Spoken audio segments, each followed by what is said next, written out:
के कड़ी में वो ऐसे शख्सियत जो किसी भी व्यक्ति का परिचय का मोहताज नहीं है, और जहां तक सूचना है कि 46 वर्षों से संघर्ष कर आज संयुक्त परिवार का बात को मानते हुए इस संगठन में उपस्थिति दिया है। नागपुर को हेडक्वार्टर को घेरने का अगर किसी ने जुर्रत किया, आरएसएस को किसी ने दबाने का जुर्रत किया, तो वो नाम ऐसे शख्सियत के नाम खड़े होकर के आप लोग स्वागत करें। श्रीमान बामन मेश्राम जी का स्वागत है और आप सभी को रूबरू करने के लिए माननीय बामन मेश्राम साहब से स्वागत करिए।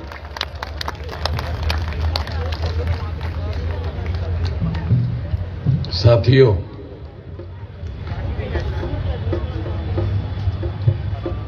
आज न्याय अधिकार महासम्मेलन का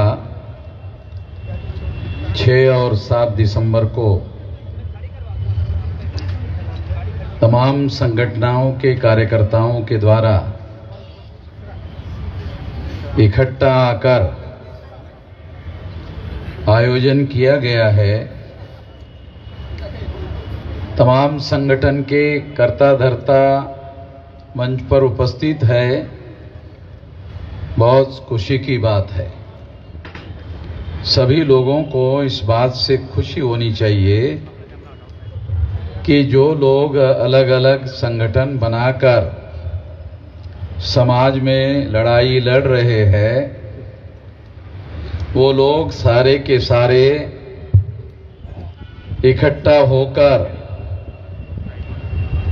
न्याय का अधिकार हासिल करने के लिए यहां मंच पर उपस्थित है। साथियों, मैं बहुत लंबी बात कहने के लिए आपके बीच में नहीं आया हूं। मैं 2-3 बातें ही आप लोगों के बीच में कहना चाहूंगा। तमाम बुद्धिमान लोगों ने और बहुत अनुभवी लोगों ने आप लोगों के सामने बहुत सारी बातें कही। मैं केवल 2-3 बातें ही आप लोगों के सामने रखना चाहता हूं। सबसे पहले तो हम लोगों को ये समझना बहुत जरूरी है कि इस देश में आजादी के नाम पर जो आंदोलन चलाया गया, आजादी का अमृत महोत्सव इस देश में मनाया जा रहा है और हमारी महत्वपूर्ण समस्याओं का कोई समाधान नहीं हुआ।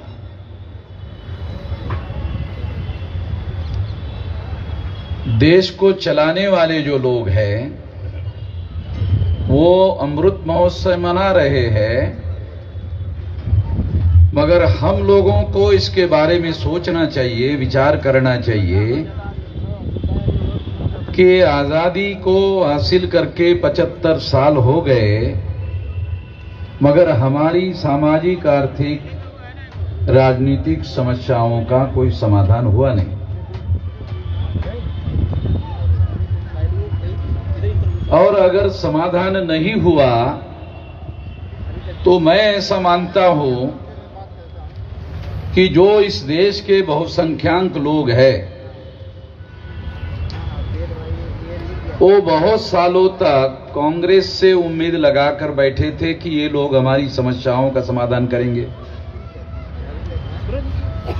इसीलिए बरसों से उनको वोट देते रहे। उनसे उनकी उम्मीदें पूरी नहीं हुई तो फिर उन लोगों ने बीजेपी का दामन पकड़ लिया और सेंट्रल में अभी बीजेपी की लगातार 8 साल से सरकार चल रही है और किसी समस्या का हमारा जो बहुसंख्यक समाज है उसका समाधान होता हुआ दिखाई नहीं दे रहा है। अगर होता तो फिर ये न्याय अधिकार सम्मेलन को आयोजित करने की जरूरत नहीं थी। ये न्याय अधिकार सम्मेलन इसलिए आयोजित हुआ या किया गया तमाम संगठनों के लोगों ने, क्योंकि ये उम्मीद उन लोगों से भी पूरी नहीं हुई। तो मैं इस संदर्भ में बात आप लोगों को बताना चाहता हूं कि जो लोग सदियों से इस देश में अन्याय करने वाली व्यवस्था को बनाकर चला रहे हैं, उन लोगों के द्वारा बनाए गए संगठन को हमारे लोगों ने साथ सहयोग दिया। शेड्यूल कास्ट के लगभग उस अन्याय करने वाले समाज ने 1703 टुकड़े किए। शेड्यूल कास्ट की 1703 जातियां है देश में। आदिवासियों के 801 टुकड़े हैं और पिछड़े वर्ग के 3743 टुकड़े हैं मंडल कमीशन के अनुसार। ये तीनों मिलाकर 6247 जाति के टुकड़े हैं। उन्हीं लोगों ने किए हजारों सालों से हम लोगों के। जिन लोगों ने हमारे 6247 टुकड़े किए, उन्हीं लोगों से हम लोगों ने उम्मीदें पाली थी कि ये लोग हमारी समस्याओं का समाधान करेंगे। और इसीलिए हमारे लोगों ने कांग्रेस का साथ दिया, फिर वही लोग बीजेपी का साथ देते रहे। उनसे भी उम्मीद पूरी नहीं हुई। अन्याय करने वाले समाज ने एक पिछड़े वर्ग के आदमी को, एक ओबीसी के आदमी को, नरेंद्र मोदी को प्रधानमंत्री के तौर पर नॉमिनेट किया। मैं नहीं मानता कि नरेंद्र मोदी रियल रिप्रेजेंटेटिव है। ये हमारे समाज का रियल रिप्रेजेंटेटिव नहीं है। ये आरएसएस के ब्राह्मणों के द्वारा नॉमिनेटेड है। तो हमारे बहुत सारे पढ़े लिखे लोगों को, मैं अनपढ़ों को नहीं कह रहा हूं, कि अभी तक नॉमिनेटेड रिप्रेजेंटेशन भी समझ में नहीं आता। पढ़े लिखे लोगों को समझ में नहीं आता नॉमिनेटेड रिप्रेजेंटेशन क्या है। जो लड़ाई बाबा साहब अम्बेडकर ने 1932 में रियल रिप्रेजेंटेशन और नॉमिनेटेड रिप्रेजेंटेशन के बीच में, गांधी जी के बीच में और बाबा साहब अम्बेडकर के बीच में लड़ाई हुई।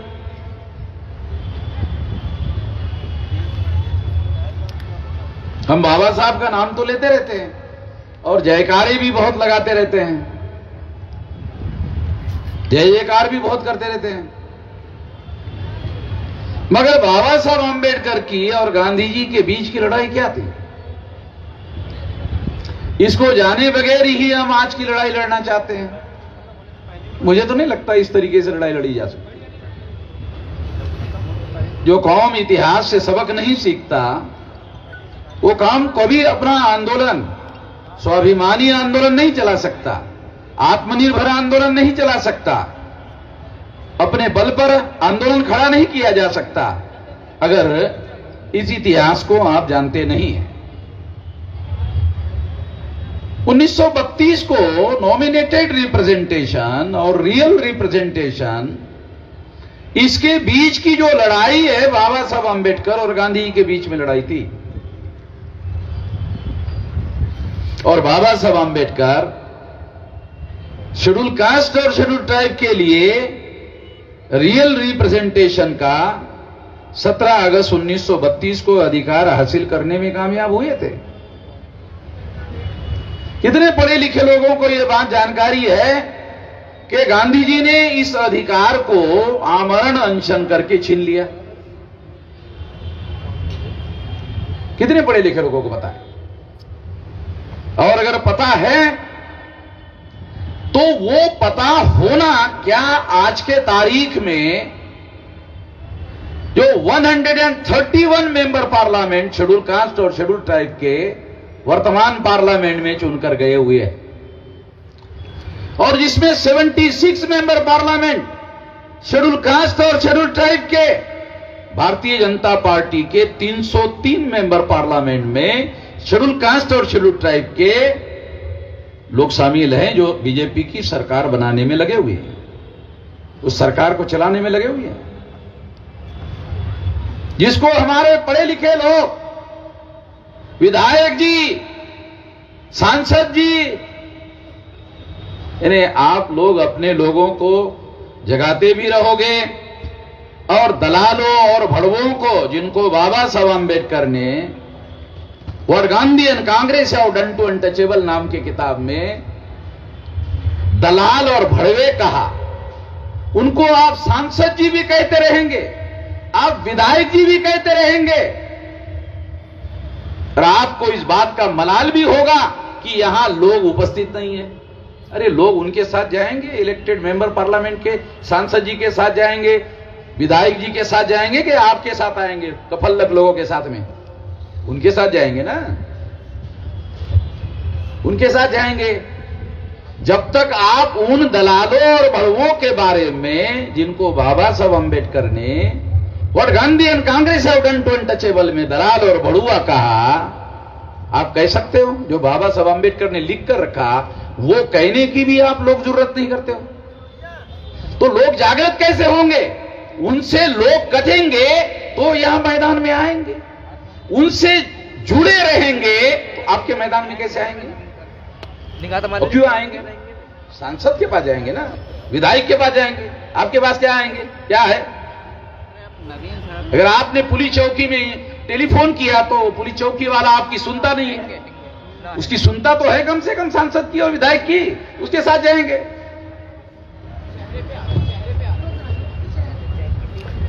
तो आपको ये इतिहास लोगों को बताना पड़ेगा।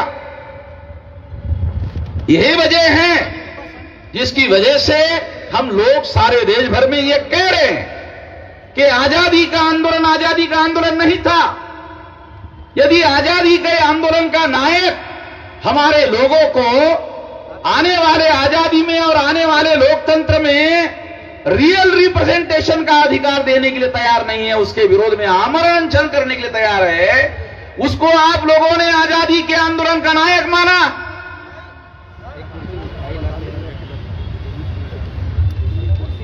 उसको नंगा करना पड़ेगा।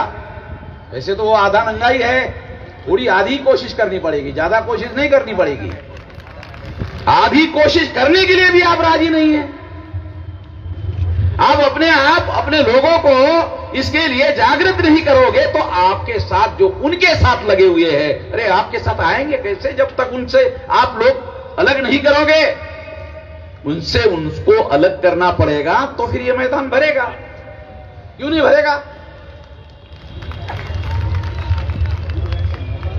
ये मैदान कि मैंने अधिकारियों को पूछा भाई कितने भर सकते हैं, तो आधा ही रख दिया, अभी तो ये तो पूरा रखा ही नहीं। मैंने अभी आते आते पूछा, अरे ये तो मैं अभी बुक करने वाला था ये पूरा भरने के लिए, अभी मैं दूसरा कार्यक्रम यहाँ पूरा, मैंने कहा तो साला आधा ही रह गया। तो यहाँ कार्यक्रम करने का साला कोई मीनिंग नहीं रहा अभी तो, क्योंकि तो हम लोग जितना इकट्ठा कर सकते हैं तो उसके लिए जगह ही नहीं हो रही है अभी रामलीला मैदान। 2-3 लाख लोग तो हमने आरएसएस के हेडक्वार्टर 3.5 लाख लोग लेकर गए थे। यहां तो जगह नहीं है, यहां तो 60-70 हजार से ज्यादा लोग नहीं आ सकते। साथियों, मैं आपको ये बताना चाहता हूं कि यदि आजादी का आंदोलन होता तो फिर गांधी जी को हमारे लोगों के मिले हुए अधिकारों के विरोध में आमरण अनशन करने की क्या जरूरत थी? अगर वो हमारे ही मिले हुए अधिकारों के विरोध में छीनने के लिए आमरण अनशन कर रहे थे तो फिर वो आजादी का आंदोलन भी चला रहे थे। वो कैसा चला रहे थे? ये सिंपल सवाल हमारे दिमाग में पड़ना चाहिए। इसलिए साथियों, मैं आपको इतिहास को खंगालना पड़ेगा, और बहुत पुराना इतिहास नहीं, आधुनिक भारत में जहां 1848 से लेकर ये आधुनिक भारत में लड़ाई लड़ी गई है, उसका इतिहास तो कम से कम हम लोग ठीक से समझे। अगर उसका इतिहास ठीक से समझने की कोशिश करेंगे तो फिर हम आजाद भारत में, जो हमें आजादी नहीं मिली है, पुलिस चौकी में हमारा एफआईआर नोंद नहीं होता, भाई आजादी मिली है, क्या आजादी मिली है?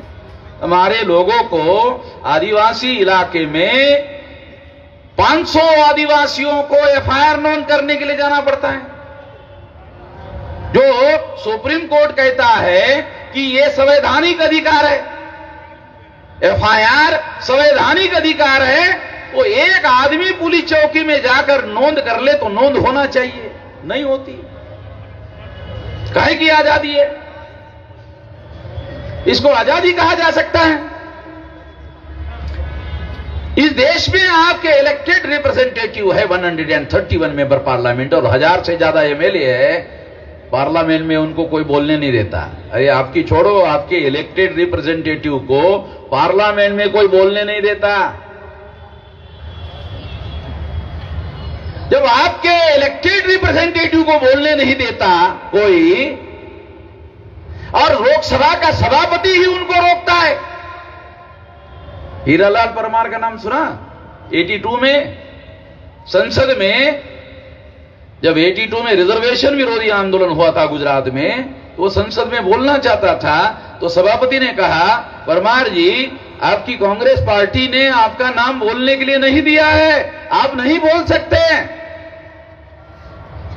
हम बहुत जल्दी भूलने वाले लोग हैं, हमारे पिछवाड़े पे डेली लात पड़ती है, मगर भूलने का हमारा ऐतिहासिक रिकॉर्ड है। हम बहुत जल्दी भूल जाते हैं और फिर नई नई कहानियां हमारे सामने आती रहती है।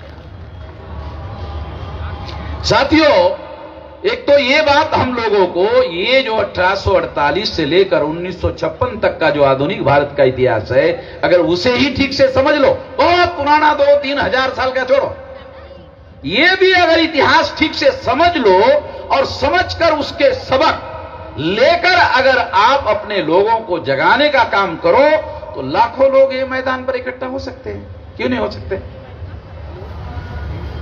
तमाम संगठनों के कार्यकर्ता यहां मंच पर इकट्ठा आए हैं, बहुत अच्छी बात है, बहुत खुशी की बात है, मगर ये निश्चित रूप से हम लोगों को दुखी करने की बात है कि यहां 90% कुर्सियां खाली है।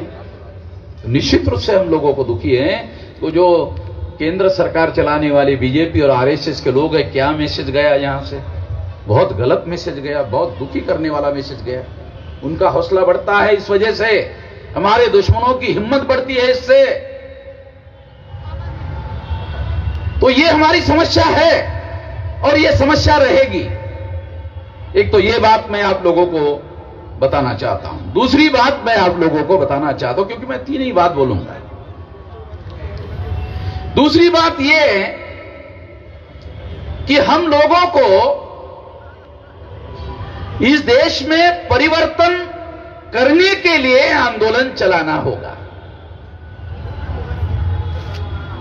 अगर परिवर्तन करने के लिए आंदोलन चलाना होगा, तो क्या कोई आंदोलन संगठित शक्ति के बगैर आप चला सकते हैं?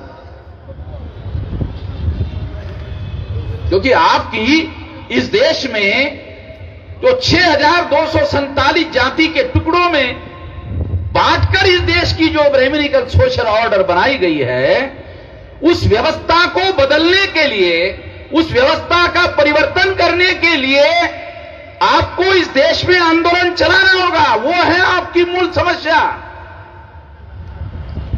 और इस समस्या का समाधान करने के लिए आपके पास संगठित शक्ति चाहिए।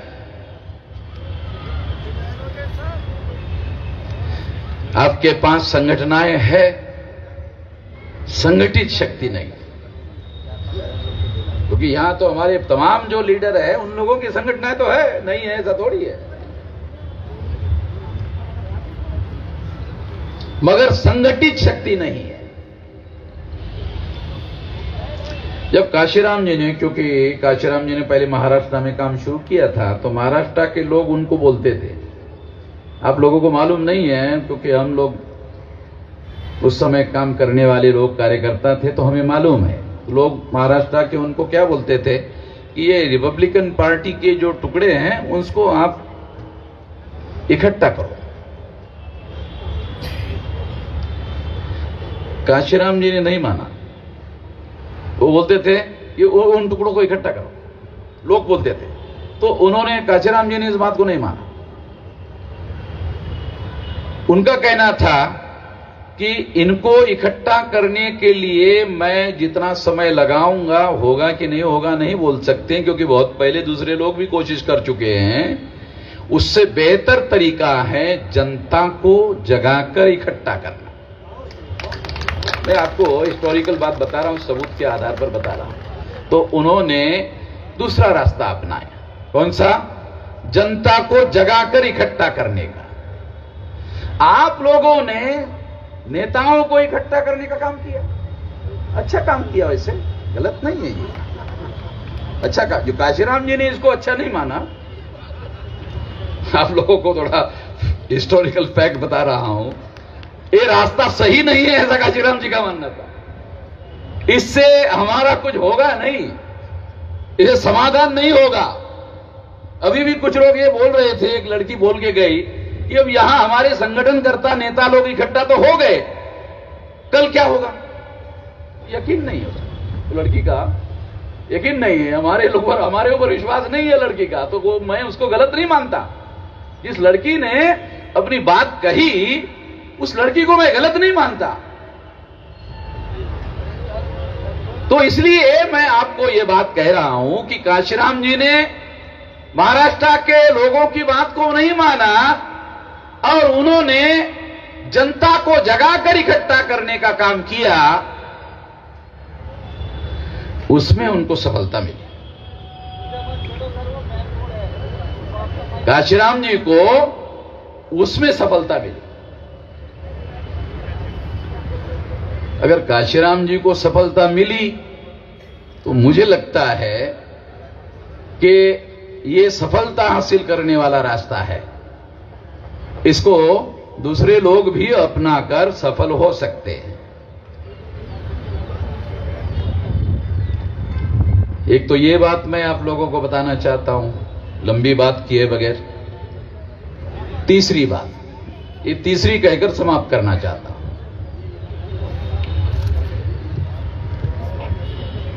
यही रास्ता जो काशीराम जी कहते थे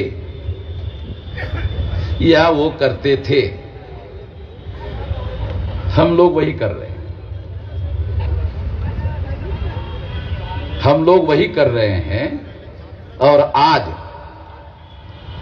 31 राज्यों में, 567 जिलों में और 4000 से ज्यादा तहसीलों में और 1.5 लाख से ज्यादा गांवों में, 22,000 से ज्यादा ब्लॉक में हमारा संगठन फैला हुआ है, जिसके लिए मैं 18 साल 3-4 महीने की मेरी उम्र थी, तब से लगा हुआ हूं। अभी मेरी 65 साल की उम्र पूरी हो गई है।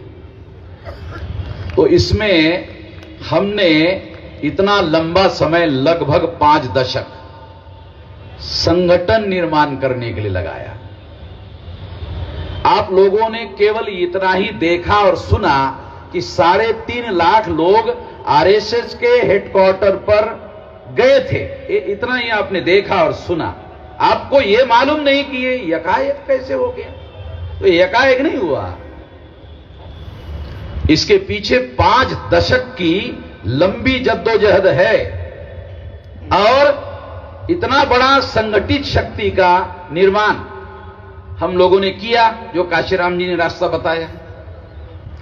और बाबा साहब आंबेडकर का जय जयकार किए बगैर, क्योंकि हम लोग जय जयकार बहुत ज्यादा करते हैं और जय भीम जो है बहुत, आजकल तो जय भीम जो है ज्यादा जोर से बोलने का भी एक नया रिवाज आ गया है।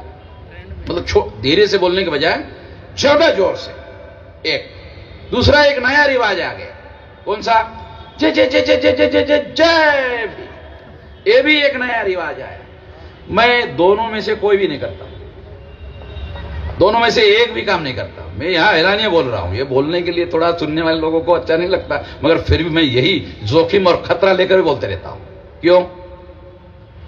क्योंकि मैं एक कैडर बेस ऑर्गेनाइजेशन बनाता हूं, चलाता हूं और हमारे समाज को अगर आप बदलने का काम करना चाहते हो तो केवल मात्र एक विकल्प है कि आपको अपने समाज को संगठित करने के लिए केडर बेस ऑर्गेनाइजेशन बनाना पड़ेगा। आप आरएसएस के विरोध में बोलते रहते हो, भाषण देते रहते हो, उनको कोई फर्क नहीं पड़ता। क्यों? तो केडर बेस ऑर्गेनाइजेशन है, कम्युनिस्टों का केडर बेस ऑर्गेनाइजेशन है, तो आरएसएस पर कोई असर नहीं पड़ता। आरएसएस को असर पड़ता है जब आपका कोई राष्ट्रीय स्तर का कैडर बेस ऑर्गेनाइजेशन हो और हर जिले में एससी एसटी ओबीसी के लोग, कोई वैचारिक सवाल होता है तो जिले में ही जवाब देने का काम करे, तहसील में ही जवाब देने का काम करे। यहां रामलीला मैदान में आकर जवाब देने के बजाय वही तहसील में और जिले में ही जवाब देने का काम करे, तब तो आप लोगों को बचाने का काम कर सकते हो, तब तो आप संविधान को बचाने का काम कर सकते हो। एक बहुजन समाज पार्टी का एमएलए आगरा का बहुजन समाज पार्टी छोड़कर बीजेपी गया, उसने आकर बताया कि वहां चर्चा चलती है कि ये वामसेप के लोग अगर नहीं होते तो अभी तक तो हमने संविधान बदल दिया होता।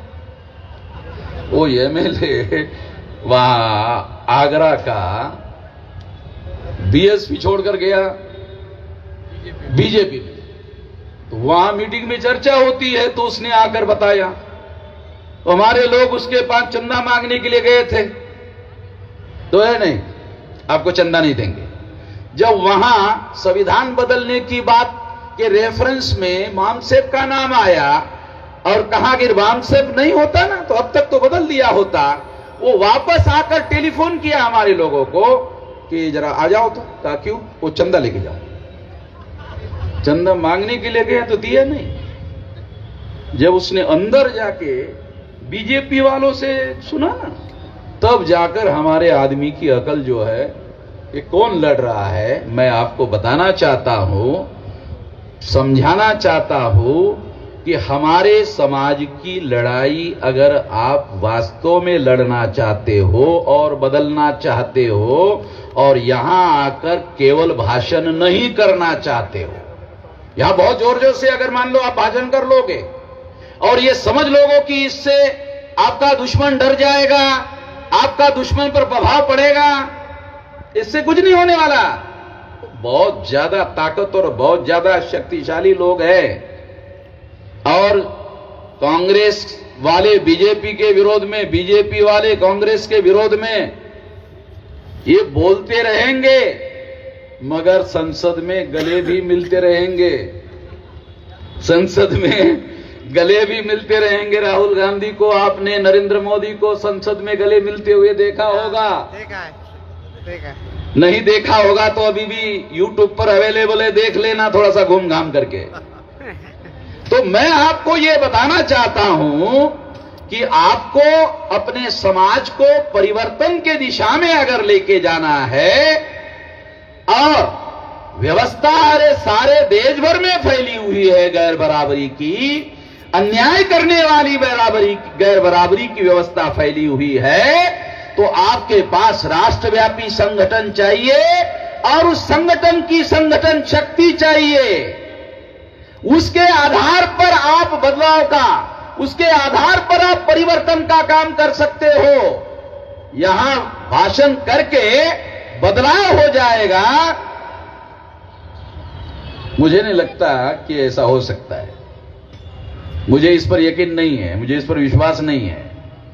भाषण करना गलत है ये नहीं कह रहा हूं, भाषण करना गलत है ये नहीं कह रहा हूं, तो आप लोगों का मिसअंडरस्टैंडिंग हो जाएगा कि भाषण करना ही गलत। नहीं, मैं ये नहीं कह रहा हूं, मैं कह रहा हूं संगठन शक्ति के बगैर भाषण करना, इसका कोई रिजल्ट नहीं निकलेगा। आपके पास संगठन शक्ति चाहिए, फिर उन लोगों के सामने अगर कोई वैचारिक एजेंडा आप रखते हो तो वो लोग गांव-गांव तक लेके जाएंगे। अगर ऐसा आपके पास संगठन शक्ति नहीं है तो लोग यहां सुनेंगे और फिर अपने अपने घर चले जाएंगे। वो लोग प्रचारक बनने चाहिए आपके विचारधारा के, और वो गांव-गांव में बात को फैलाने वाले होने चाहिए, तब तो ये काम आगे बढ़ सकता है। ऐसा करना होगा। ये तीसरी बात मैं आप लोगों को कह रहा हूं। और मैंने आपको वादा किया था कि 3 ही बात कहूंगा, तो 3 कह दिया और मेरी बात खत्म हो गई और ज्यादा मैं लंबा नहीं गया। धन्यवाद।